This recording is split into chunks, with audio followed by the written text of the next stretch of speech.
everybody, welcome back. All right, so last week, we discussed like just the basics of this Hamilton Beach dehydrator. So what we're going to start to do now is we're going to use it. So this is something that, I think that it's, good to know. So as you can see here, this is the bottom tray. And again, these ones, it doesn't matter because the bottoms can be there. The only one that's really important is the top one. But right here, this is the dehydrator where it blows the air out. So what I like to do, especially when I'm doing this particular stuff, is I put this is for like fresh herbs, but basically it's just like a solid mesh down on the bottom. Now, we have 2 bags of mixed vegetables. So what we're going to do is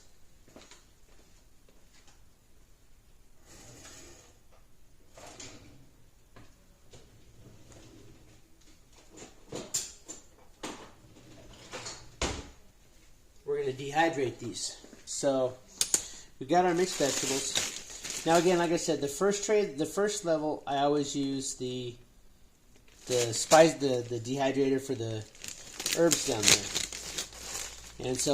And these were on sale, so I didn't pay a whole lot for these. And that's the best way to do it. But basically, all you do is, and you're really going to see the difference here, but you get a good level layer out there. You want it to be pretty flat. So get you a little bit closer here. As you can see, you want it to just be like a nice even layer, just like that. So maybe a little bit more. Fill in the holes. Okay, and then you just add your next level on top of that. Okay, and as we complete this, you'll see why. And some of these start to fall through a little bit, like some of the corn and the peas. So they do kind of like fall through, but that's all right because they're all going to fall through eventually. So then you just keep adding your levels. So we might only need 4 levels. Some of these vegetables are already fallen through, but that's okay. That's why we put the herb dryer on the bottom, is so that it catches all of them. But anyway, so yeah, you just sit there and spread it out. Add another level. And you can do this with like fresh vegetables too. You just prep them up correctly. Yeah, it's definitely gonna. The green beans probably won't fall through. And then as you see here, this is the top one. You can tell because it has the cap on it. And then that one actually, when the air comes up to the top, it hits it, and then it pushes it out along the trays. Then we go ahead and they're already falling through pretty bad. So, but that's all right. Then you put your top on. Now I've already set this. It's set at 125 degrees for 14 hours or 16 hours, and that's it. So we're going to check back on this in a while. We're going to check back probably, I don't know, in 6-7 hours or whatnot, and we're going to look at the difference between how they look now and how they look then. So, all right, we're going to set this off out of the way. We're just going to let that run. So,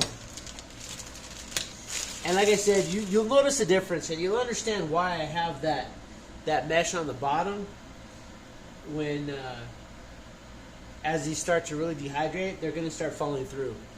And you're going to see these 2 bags that took up all this space, and you're going to see how little space this takes up after you dehydrate it. So, we'll check back later. Okay, so here we are. It's been about 16 to 18 hours later. And now, as we open it up, as you can see, there's only like a corn, a pea stuck in there, a little bit of a carrot. That's on the top rack. Now, if we go into the second row, as you can see here, there's only a little bit left. They're very, very dry and crunchy, hard. And this is one thing you have to make sure of, because you cannot have any moisture left in these, otherwise they can spoil. And so basically, this is what I normally do. I just sit here and I just keep pushing them down to the next level. Alright.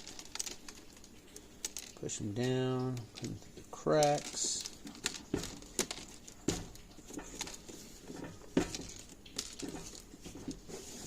And as you can hear when they fall, these are very, very dry, which is exactly what we want. We want them to be completely dehydrated. Alright, another clean rack. As you can see, we're trying to get a little bit higher concentration on here, but I still send these through the cracks. The other reason I do this is it makes it easier when you get down to the bottom, because remember, we have that spice rack on the bottom for dehydrating spices, so, well, herbs and whatnot. So we're gonna, all right, so I'm gonna go ahead, I'm gonna get all this pushed down,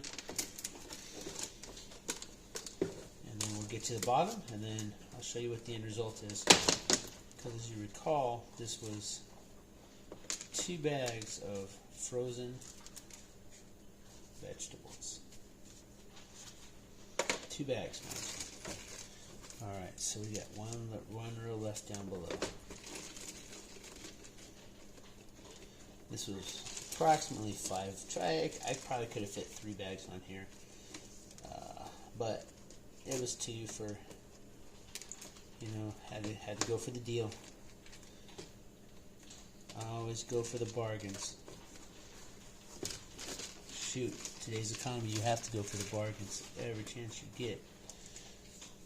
Now, I know some of you might be thinking, well, if it's already frozen, I can just put it in the freezer. Why should I dehydrate it? Well, 2 reasons.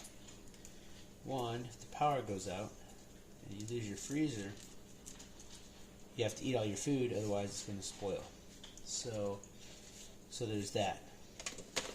And 2, if you remember, it was those 2 big bags, and look, this is what we have left. Just this little tray here. This was 2 bags of frozen vegetables. This is completely dehydrated. This will last indefinitely if stored properly. Basically, how I like to store them is I either put them in the Nesco vacuum sealer bags, which is what we're going to do with these, or I'll just put them in a mason jar.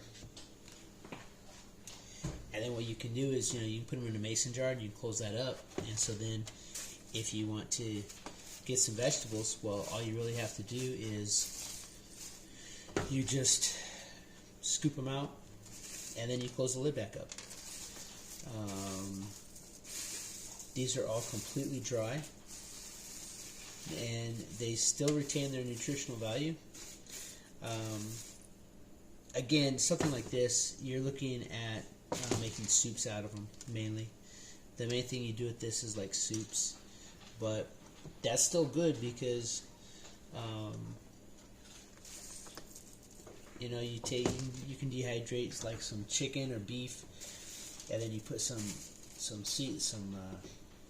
bouillon powder in it, bouillon cubes, so you can make a soup out of it, and you can carry a lot of these dehydrated vegetables, and you get a lot of nutrition out of it. And it's easy to store, especially if you use those Nesco bags, which is what we're going to do. And then that way you can actually store this for a very, very, very long time. But let's go ahead, and if I'm not mistaken, I already have half of a bag up here. So we're going to get this sucker down.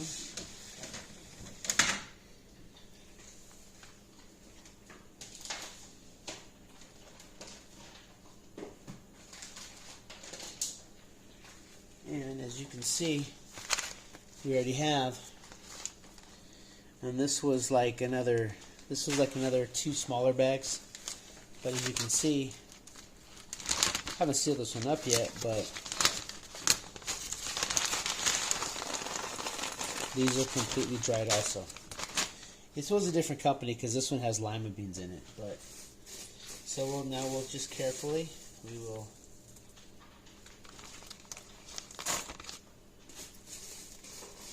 load up our Nesco bag,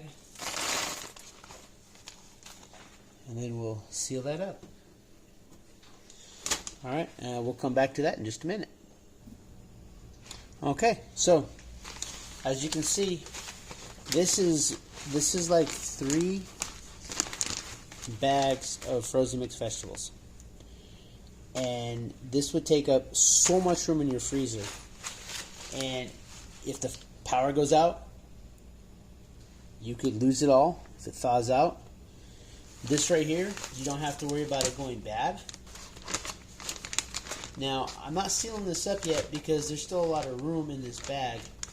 But once this bag is full, we're probably going to have, this is 3, we'll probably have about 7 or 8 bags of frozen vegetables dehydrated down and put into this one package. Maybe 4 or 5, because I will flatten it out like I like to do. But it's so easy to do. And this right here, this is just a simple little thing that you can do to prepare yourself for any possible hardship, whether it's loss of job, whether it's flood, hurricane, earthquake. This dried vegetables here, if you add in some beans, some rice, possibly some dehydrated chicken or beef, and then you just need to boil it, and it will, you're not going to make like mixed vegetables out of this, but you can add this with other stuff to make a soup or a stew. That's going to be extremely hearty, going to be very nutritious for you, and it's going to fill you up probably in a time where you really need some comfort food. And so I highly recommend getting a dehydrator. I don't work for Hamilton Beach. I'm not saying get this dehydrator, but I would find a dehydrator, and even if you just make a couple bags like this and put it away, you can put a lot of dehydrated vegetables in just a 2-quart bag like this. This will hold a lot of mixed vegetables, and it's a great way to store your food so it doesn't go bad. And it's very lightweight. There's like no weight to this whatsoever. So, but anyway, so that's the process that I use. That and I think it's a good way. It's worked well for me. I've done some fruit. I mean, I even have some.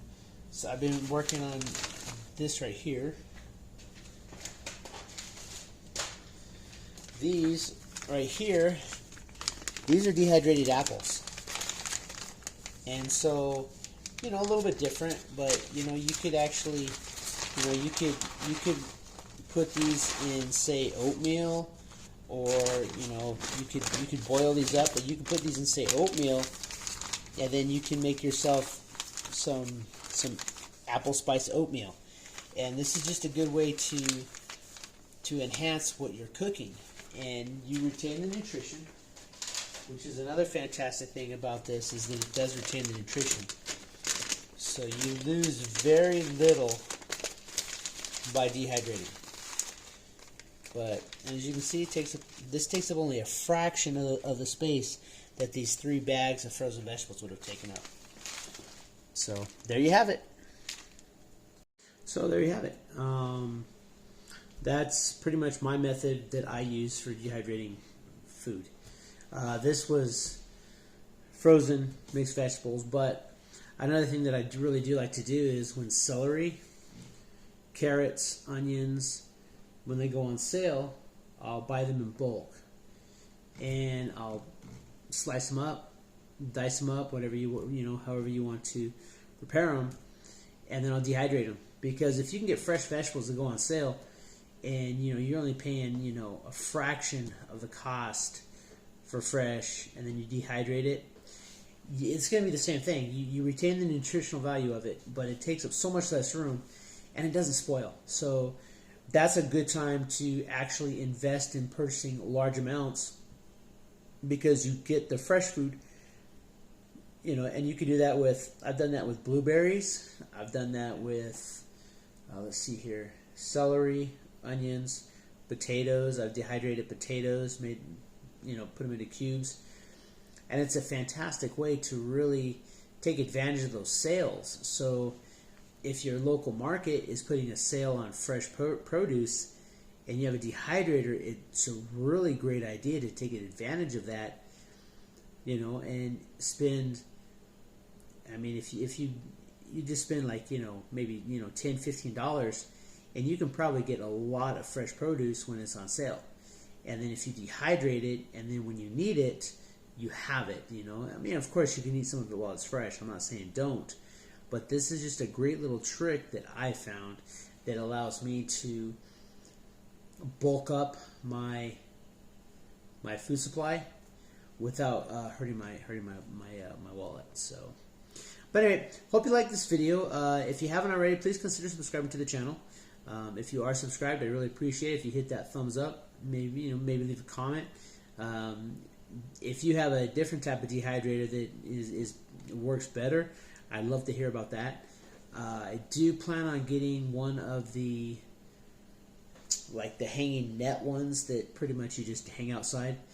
I figure living in the desert, the sun and the heat is a resource that is plentiful, especially during the summertime. So if I can use one of those manual dehydrators and make full use of that, then in the event of no electricity, I can still dehydrate food. I don't have to just rely on what I have.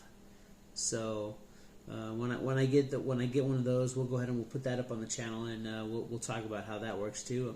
I'll have to use it first. I have never used one of those type of dehydrators before, but I plan on doing that and putting the knowledge out to you. All right. Until next time. Hopefully you enjoyed this video. Hopefully you got something out of it, and maybe it makes you, even if it just makes you think about what you can do to prepare yourself and your family for any possible event.